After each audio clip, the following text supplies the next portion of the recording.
ಆತ್ಮೀಯ ರೈತ ಬಂದವರೇ ನಮಸ್ಕಾರ. ನಾನು ನಿಮ್ಮ ಗೌರೀಶ್ ಮಾತಾಡ್ತಾ ಇದ್ದೀನಿ. Welcome back my channel. ಸ್ನೇಹಿತರೆ, ಇವತ್ತು ಒಂದೂವರೆ ವರ್ಷದಿಂದ ರೇಷ್ಮೆ ಗೂಡಿನ ಬೆಲೆ ಏನೆಲ್ಲ ಆಯ್ತು ಅನ್ನೋದು ತಮ್ಗೆ ಎಲ್ಲರಿಗೂ ಗೊತ್ತಿರ್ತಕ್ಕಂಥ ವಿಚಾರ. ಹತ್ತತ್ರ ಒಂದು ವರ್ಷ ಆಯ್ತು ಅನ್ಕೋತೀನಿ. ಒಂದು ವರ್ಷದ ಮೇಲೆ ಒಂದು 3-4 ತಿಂಗಳಾಯ್ತು ಬೆಲೆ ಏರಿಕೆ ಆಗ್ಲೇ ಇಲ್ಲ. ಸೊ ಸತತವಾಗಿ ಇಳಿಕೆ ಆಗ್ತಾನೆ ಬಂತು. ಸೊ ಈಗ ಅಟ್ ಪ್ರೆಸೆಂಟ್ ಒಂದು ತಿಂಗಳಿಂದ ಈಚೆಗೆ ಒಂದು ಚೂರು ಏರಿಕೆ ಆಗ್ತಾ ಇತ್ತು, ಮತ್ತೆ ಇಳಿಕೆ ಆಗ್ಬಿಟ್ಟಿದೆ. ಸೊ ಈಗ ಅದರ ಜೊತೆಗೆ ಮೇಜರ್ ಆಗಿ ಒಂದು ರೇಷ್ಮೆ ಕೃಷಿಕರನ್ನ ಕಾಡ್ತಾ ಇರ್ತಕ್ಕಂಥದ್ದು ನುಸಿ ರೋಗ ಆರಂಭ ಆಗಿದೆ.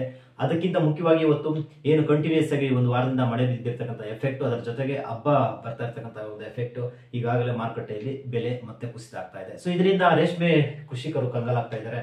ಸೊ ಇವತ್ತು ರೇಷ್ಮೆ ಗೂಡು ಬೆಳೆಯತಕ್ಕಂಥದ್ದು ಬಹಳ ಕಷ್ಟದ ಒಂದು ಪರಿಸ್ಥಿತಿ ಅಂತ ಹೇಳ್ಬೋದು. ಯಾಕೆಂದ್ರೆ ಇವತ್ತು 100 ಮೊಟ್ಟೆ ಒಂದು ರೇಷ್ಮೆ ಹುಳುವನ್ನ ನಾವು ಉಪೋಷಣೆ ಮಾಡಬೇಕಾದ್ರೆ ರೇಷ್ಮೆ ಹುಳುಗಳನ್ನ ಪರ್ಚೇಸ್ ಮಾಡೋದಕ್ಕೆ ಒಂದು 100 ಮೊಟ್ಟೆಗೆ 7,000 ರೂಪಾಯಿನ ನಾವು ಇವತ್ತು ಕೊಡ್ತಾ ಇದೀವಿ. ಸೊ ಬೆಲೆ ಏರಿಕೆ ಆಗ್ತಾನೆ ಇದೆ. ಸೊ ಕಡಿಮೆ ಅಂತೂ ಆಗ್ತಾ ಇಲ್ಲ, ಗೂಡ್ ರೇಟ್ ಮಾತ್ರ ಕಡಿಮೆ ಆಗ್ತಾ ಇದೆ. ಸೊ ನಿಮಗೆ ಒಂದು ಅಂಕಿಅಂಶಗಳನ್ನು ನಾನು ವಿವರಣೆ ಕೊಡೋದಾದ್ರೆ 2013, 14, 15 ಅಲ್ಲಿ ಆ ಒಂದು ಇಯರ್ ನಾವು ನೋಡೋದಾದ್ರೆ ಆ ಒಂದು ವರ್ಷದಲ್ಲಿ ರೇಷ್ಮೆ ಹುಳುವಿನ ಒಂದು ಬೆಲೆ ಎಷ್ಟಿತ್ತಂದ್ರೆ 2,500 ರೂಪಾಯಿ, 30,000 ಒಳಗಡೆ ಇತ್ತು. ಸೊ ಅಂತ ಪರಿಸ್ಥಿತಿಯಲ್ಲೂ ಗೂಡಿನ ಬೆಲೆ 500-600 ರೂಪಾಯಿ ಇತ್ತು. ಪ್ರೆಸೆಂಟ್ ಈಗ ಇರ್ತಕ್ಕಂಥದ್ದು ನಾವು ನೋಡೋದಾದ್ರೆ ಈಗ ಇರ್ತಕ್ಕಂಥದ್ದು 350ರಿಂದ 450 ರೂಪಾಯಿ ಗೂಡ್ ರೇಟ್ ಇದೆ. ಆದರೆ ರೇಷ್ಮೆ ಹುಳುವಿನ ಬೆಲೆ 7,000 ರೂಪಾಯಿ ದಾಟಿದೆ. ಸೊ ಹೇಗೆ ರೇಷ್ಮೆ ಕೃಷಿಕರು ಹೇಗೆ ಆರ್ಥಿಕವಾಗಿ ಸದೃಢರಾಗೋದು ಹೇಗೆ, ಆರ್ಥಿಕವಾಗಿ ತನ್ನ ಕುಟುಂಬವನ್ನು ಪೋಷಣೆ ಮಾಡೋದು ಹೇಗೆ? ಸೊ ಅದ್ರ ಜೊತೆಗೆ ಈಗ ಮೇಜರ್ ಆಗಿ ಯಾವುದು ನುಸಿ ರೋಗ ಬೇರೆ ಕಾಡ್ತಾ ಇದೆ. ಸೊ ಇವೆಲ್ಲ ಸಮಸ್ಯೆಗಳಿಂದ ರೇಷ್ಮೆ ಕೃಷಿಕ ಕಂಗಾಲಾಗ್ಬಿಟ್ಟಿದ್ದಾನೆ. ಸೊ ಸರ್ಕಾರ ಒಂಚೂರು ಗಮನ ಹರಿಸಬೇಕಾಗಿದೆ. ಯಾಕಂದ್ರೆ ಇವತ್ತು ರೇಷ್ಮೆ ಕೃಷಿಗೆ ಒಂದು ಚಿನ್ನದ ಬೆಳೆ ಅಂತ ನಾವು ಕರಿತಾ ಇದೀವಿ. ಸೊ ಚಿನ್ನದ ಬೆಳೆಗೆ ಇವತ್ತು ಈ ರೀತಿಯ ಒಂದು ಪರಿಸ್ಥಿತಿ ಆಗಿರ್ತಕ್ಕಂಥದ್ದು ನಿಜಕ್ಕೂ ಒಂದು ಬೇಸರದ ಸಂಗತಿ. ಸೊ ಸ್ನೇಹಿತರೆ, ಯಾರೆಲ್ಲ ಈ ಒಂದು ವಿಡಿಯೋನ ನೋಡ್ತಾ ಇದ್ದಾರೆ ದಯವಿಟ್ಟು ಆದಷ್ಟು ಶೇರ್ ಮಾಡಿ. ಈ ಒಂದು ಶೇರ್ ಮಾಡೋದ್ರೆ ಎಲ್ಲಾ ರೈತರಿಗೂ ಈ ಒಂದು ವಿಚಾರ ತಲುಪಲಿ. ಸೊ ನೀವು ಏನು ಕಳಪೆ ಬಿತ್ತನೆ ಮೊಟ್ಟೆನ ತಂದು ಏನಾದ್ರು ರೇಷ್ಮೆ ಒಂದು ಮೇಯಿಸ್ತಾ ಇದ್ರೆ ದಯವಿಟ್ಟು ಸ್ವಲ್ಪ ಅವಾಯ್ಡ್ ಮಾಡಿ. ಯಾಕಂದ್ರೆ ಇವತ್ತು ಕಷ್ಟಪಟ್ಟು 21 ದಿನ 22 ದಿನ ಅವುಗಳನ್ನ ಕಂಟಿನ್ಯೂಸ್ ಆಗಿ ಜೋಪಾನವಾಗಿ ನೋಡ್ಕೊಳ್ತೀರಾ.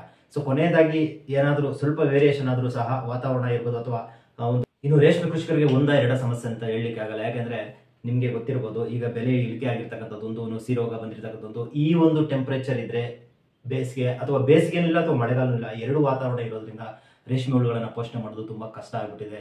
ಇವತ್ತು ಈ ಒಂದು ಮಳೆಗಾಲದಲ್ಲಿ ಸೊಪ್ಪನ್ನ ಕುಯ್ಕೊಂಡು ತೋಟದಿಂದ ಮನೆ ಹತ್ರ ತಗೊಂಡ್ಬರ್ಬೇಕಾದ್ರೆ ಎಷ್ಟೆಲ್ಲ ಶ್ರಮ ಹಾಕ್ಬೇಕು ರೈತರು ಅನ್ನೋದು ಬಹಳ ಅದನ್ನ ಎಕ್ಸ್ಪ್ಲೈನ್ ಮಾಡ್ಲಿಕ್ಕೆ ಆಗಲ್ಲ. ಯಾಕಂದ್ರೆ ಅದರ ಒಂದು ಕಷ್ಟಕ್ಕೆ ಅದರ ಒಂದು ಸಾಧಕ ಬಾಧಕಗಳು ಆ ಒಂದು ರೈತನಿಗೆ ಮಾತ್ರ ಗೊತ್ತಿರುತ್ತೆ.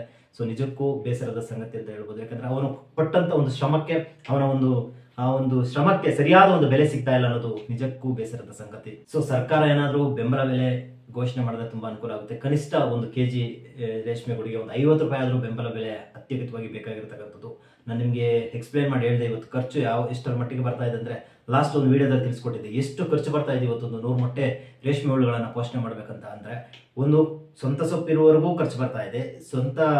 ಅದರ ಜೊತೆಗೆ ಏನು ನೇರಳೆ ಸೊಪ್ಪನ್ನು ಕೊಂಡು ಮೇಯಿಸುವಂತ ರೇಷ್ಮೆ ಕೃಷಿಕರಿಗೂ ಸಹ ಇವತ್ತು ಖರ್ಚು ಜಾಸ್ತಿ ಬರ್ತಾ ಇದೆ. ಸೊ ಸರ್ಕಾರ ಏನಾದ್ರೂ ಒಂಚೂರು ಗಮನ ಹರಿಸಿದ್ರೆ ಬೆಂಬಲ ಬೆಲೆಯನ್ನ ಘೋಷಣೆ ಮಾಡಬಹುದು. ಸೊ ಈ ಒಂದು ವಿಡಿಯೋ ನೋಡ್ತಾ ಇದ್ದ ಪ್ರತಿಯೊಬ್ಬರು ನಮ್ಮ ಚಾನಲ್ನ ಸಬ್ಸ್ಕ್ರೈಬ್ ಮಾಡ್ಕೊಂಡೇ ನೋಡ್ತಾ ಇದ್ದಾರೆ. ದಯವಿಟ್ಟು ಚಾನಲ್ನ ಸಬ್ಸ್ಕ್ರೈಬ್ ಮಾಡ್ಕೊಂಡು ನಮಗೆ ಸಪೋರ್ಟ್ ಮಾಡಿ. ಸಿಗೋಣ ಮುಂದಿನ ವಿಡಿಯೋದಲ್ಲಿ. ಎಲ್ಲಿ ತನಕ ಎಲ್ರಿಗೂ ನಮಸ್ಕಾರ.